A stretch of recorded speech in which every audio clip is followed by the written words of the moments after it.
Hello दोस्तों, मेरा नाम रविंद्र है और आपका मेरे YouTube चैनल में स्वागत है। आज मैं आपके लिए एक वीडियो लेकर आया हूं जो एटिकेट्स बेसिस के साथ मेनली इंटरव्यू एटिकेट्स पर आधारित है। आगे मैं आपको जो इंटरव्यू एटिकेट्स के बारे में बताऊंगा वो मेरे पिछले 15 साल के एक्सपीरियंस पर है, जो इंटरव्यू मैंने दिए हैं और सक्सेस मिली है, लाइक स्कॉलरशिप, बैंक, एसएससी, एक्सा इंटरव्यूज़ में। इन पॉइंट्स पर आप काम करेंगे तो निश्चित रूप से सफलता आपको मिलेगी। लेकिन इंटरव्यू एटिकेट्स को शुरू करने से पहले मैं आपको एटिकेट शिष्टाचार के बारे में बताना चाहता हूं कि क्यों शिष्टाचार हमारे निजी या प्रोफेशनल जीवन में आवश्यक है। अगर आपको मेरी ये वीडियो पसंद आए तो लाइक, शेयर एंड सब्सक्राइब करना न भूलें, साथ ही बेल बटन पर क्लिक करना न भूलें। चलिए अब हम शुरू करते हैं। फर्स्टली, व्यक्ति का शिष्टाचार ही है, इसे सीमित अर्थों में हम बॉडी लैंग्वेज कहते हैं, जो वह सबसे पहले सामने वाले के सामने प्रदर्शित करता है। ये अलग अलग टाइप के होते हैं, जैसे dressing related, office related, business etiquettes, email etiquettes, meeting etiquettes, presentation, resignation etiquettes, etiquettes for mom, ladies and kids, जो हम आगे आने वाली हमारी वीडियोस में देखेंगे। यही एटिकेट्स होते हैं जो सामने वाले के समक्ष आपका पॉजिटिव इंप्रेशन डालते हैं, आपके बारे में उनके मन में प्राइमा फेसी विचार बनाते हैं। आप बोलते बाद में हो, पहले आपका गुड और बैड इंप्रेशन ही होता है, और गुड इंप्रेशन एटिकेट से ही आता है और फिर डेफिनेट सक्सेस। यह कहा जाता है कि एक शिष्टाचार ही होता है जो हमारी कई गलतियों को ढक सकता है और इससे हम हमारे विरोधियों का भी दिल जीत सकते हैं। अब हम इस वीडियोस में आगे आपको इंटरव्यू एटिकेट्स के बारे में बताएंगे, जो मेरे पिछले 15 साल के पर्सनल और प्रोफेशनल एक्सपीरियंस पर आधारित है, जो मैंने वहाँ से सीखे हैं, इसे अपनाया है और इंटरव्यू में अच्छे नंबरों से सक्सेस मिली है। किसी भी इंटरव्यू में CV, experience, training and technical skill के साथ जो मोस्ट इम्पॉर्टेंट थिंग होती है वो होता है आपका conduct, approach, behaviour, attitude, body language. Most situation में शुरू के 5 से 10 सेकेंड ही होते हैं जो इंटरव्यूअर के मन में गुड फर्स्ट इंप्रेशन बनाते हैं। जब आप कॉल आने पर इंटरव्यू रूम में एंटर करते हैं तो एंट्रेंस से लेकर चेयर पर बैठने से पहले तक का आपका जो बिहेवियर होता है वही काफ़ी हद तक आपके बारे में पिक्चर बना देता है। लाइक आपका way of entrance, way of greeting, way of walking कैसा है। आगे हम आपके सामने कुछ इंटरेस्टिंग एंड इम्पॉर्टेंट पॉइंट्स बताने जा रहे हैं that will help you in your interview and will get you success. पहला है इसमें first impression, then power of smile, body language, the art of meet and greet, then table talk, cell phone, then exit strategy। इसमें हम point by point discuss करते हैं। पहला है first impression. First impression के बारे में ये कहा जाता है कि almost everyone makes a good first impression but only few will make a long lasting impression। यानी कि बहुत ज़्यादातर लोग तो फर्स्ट इंप्रेशन बना देते हैं, लेकिन बहुत ही कम ऐसे लोग होते हैं जो लॉन्ग लास्टिंग इंप्रेशन बनाते हैं। आपका फर्स्ट इंप्रेशन उसी समय से स्टार्ट हो जाता है जब आप उस बिल्डिंग में एंटर करते हैं जहां आपका इंटरव्यू होना है।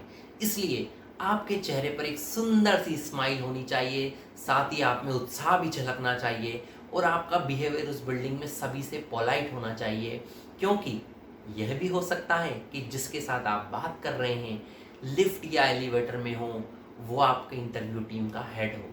इस बात का भी ध्यान रखें कि आप इंटरव्यू बिल्डिंग में आपके शेड्यूल टाइम से 10 मिनट से ज़्यादा पहले न पहुँचें।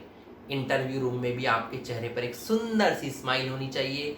आप कॉन्फिडेंट, ओपन पोस्चर वाले, आई कांटेक्ट वाले, ओपन हैंड्स वाले, हेड लुकिंग स्ट्रेट फॉरवर्ड होना चाहिए। देन सेकंड आता है द पावर ऑफ स्माइल, जिसका डिस्कशन मैंने बार बार अभी किया है कि कहा जाता है कि व्यक्ति को उसकी अप्रोच और स्माइल में जेन्युइन होना चाहिए, आर्टिफिशियल ना होकर ऑनेस्ट और सिंपल होना चाहिए। एक स्माइल न केवल आपके कॉन्फिडेंस लेवल को दिखाती है बल्कि आपके प्लेजेंट नेचर को भी शो करती है। देन हमारा तीसरा पॉइंट आता है बॉडी लैंग्वेज। बहुत इंपॉर्टेंट पॉइंट है। आपकी बॉडी लैंग्वेज ही होती है जो आपको आपका एटीट्यूड, इंटरेस्ट इन जॉब बताती है। आप इंटरव्यू रूम में सीधे बैठें, अपने पैरों को फ्लोर पर फर्मली रखें। जनरली आप ये सोचते हैं कि रिलैक्स पोजीशन आपके कॉन्फिडेंस को बताता है, लेकिन ऐसा नहीं है। ये आपके लैक ऑफ रिस्पेक्ट और लैक ऑफ इंटरेस्ट को बताता है। अपने दोनों हाथों को अपनी गोद में लेकर न बैठें, क्योंकि ये एक नर्वस चाइल्ड का इंप्रेशन देता है। Make eye contact, look straight, feel comfortable with your body and maintain an open posture. These are the points that should be remembered always during an interview. आपको बैठते वक्त न तो चेयर को हिलाना है, न ही क्रॉस लेग बैठना है, न ही हाथों को मरोड़ना है, न ही नर्वस होना है। नर्वस को रोकने की एक टिप्स है कि आप अपने हाथ में एक पेन या पेंसिल रख सकते हैं। देन फोर्थ आता है हमारा point, the art of meat and greet. आप किसी से जिस तरह मिलते हैं, ग्रीट करते हैं, तो वो आपका कॉन्फिडेंस और एटीट्यूड बताता है। इसके लिए एक अच्छा हैंडशेक होना चाहिए, आपका राइट हैंड स्ट्रेट होना चाहिए, पैरेलल टू फ्लोर होना चाहिए and thumb pointing to ceiling होना चाहिए। During handshake press firmly not painfully and shake 3 और 4 टाइम्स, और हो सके तो खड़े होकर हैंडशेक करना चाहिए। ड्यूरिंग हैंडशेक आपकी स्माइल, आई कांटेक्ट बहुत मायने रखती है। देन हमारा 5वां पॉइंट आता है यूजिंग नेम। जब आप इंटरव्यूअर से मिलते हैं और आप उससे गुड बाय कहते हो, देन यूज नेम्स। जब आप इंटरव्यू रूम में एंटर करते हो तो आप इंडिविजुअल का नेम यूज कर सकते हो during handshake, like good morning mister such and such. जब आप अपने आप को इंट्रोड्यूस कर रहे हो तो अपना first name and last name जरूर बोलें। देन सबसे इम्पोर्टेंट पॉइंट आता है टेबल टॉक, यानी कि जब आपका इंटरव्यू हो रहा होता है इंटरव्यूअर्स के सामने। सभी इंटरव्यूअर्स के साथ हैंडशेक करने के बाद जब तक आप चेयर पर न बैठें, जब तक कि आपको बैठने के लिए न कहा जाए, और आप तब तक चेयर के पीछे खड़े रह सकते हैं। जब इंटरव्यूअर आपसे कुछ पूछे तो आपकी भाषा प्रोफेशनल, सिंपल, कंसाइज ही होनी चाहिए। आप अपने आइडियाज़, विज़न, नॉलेज को शेयर कर सकते हैं। एक इम्पॉर्टेंट बात जो मैंने इंटरव्यूज़ में ऑब्जर्व की है कि यदि आपको किसी प्रश्न का आंसर नहीं मालूम है तो आप गलत उत्तर देने के बजाय या इंटरव्यूअर को कंफ्यूज, भ्रमित करने के बजाय ये कह सकते हैं कि आपको उस प्रश्न का इस समय उत्तर याद नहीं आ रहा है।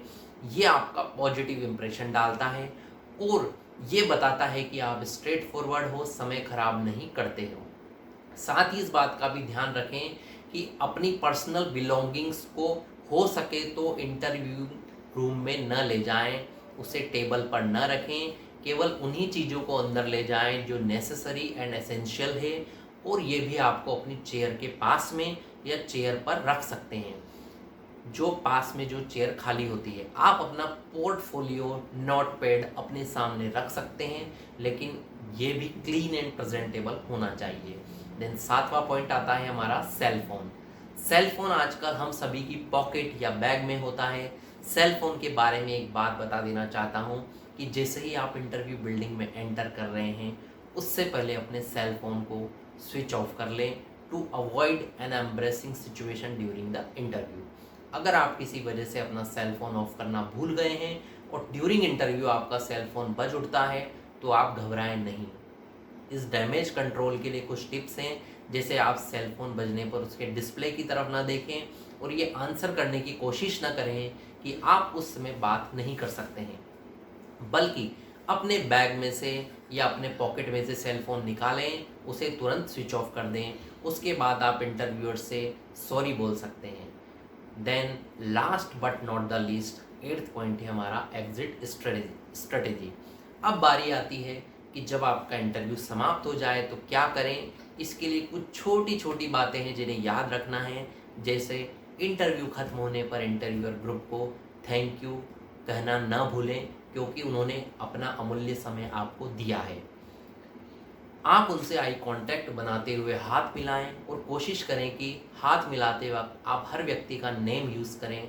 इंटरव्यू रूम से बाहर आने के बाद इंटरव्यू बिल्डिंग में हर उस व्यक्ति को धन्यवाद कहें जिन्होंने आपको ग्रीट किया था कि जब आप बिल्डिंग में एंटर हुए थे, या जिन्होंने आपकी किसी भी तरह से हेल्प करी थी। यह सब ज़रूरी तो नहीं है, लेकिन यह आपका गुड मैनर को शो करता है। जब आप बिल्डिंग में हैं तब भी आपको अपने चेहरे पर एक सुंदर सी स्माइल रखनी चाहिए, सेल फोन ऑफ रखना चाहिए। आपका इंटरव्यू कैसा भी हुआ हो, एग्जिट हमेशा पॉजिटिव नोट पर ही होना चाहिए। तो ये मेरे इंटरव्यू टिप्स थे। अगर आपको मेरा वीडियो पसंद आया है तो लाइक, शेयर एंड सब्सक्राइब करें और बेल बटन को क्लिक करना न भूलें। और यदि आप कुछ मुझसे पूछना चाहते हैं, कमेंट करना चाहते हैं, तो कमेंट बॉक्स में ज़रूर टाइप करें। ओके, धन्यवाद।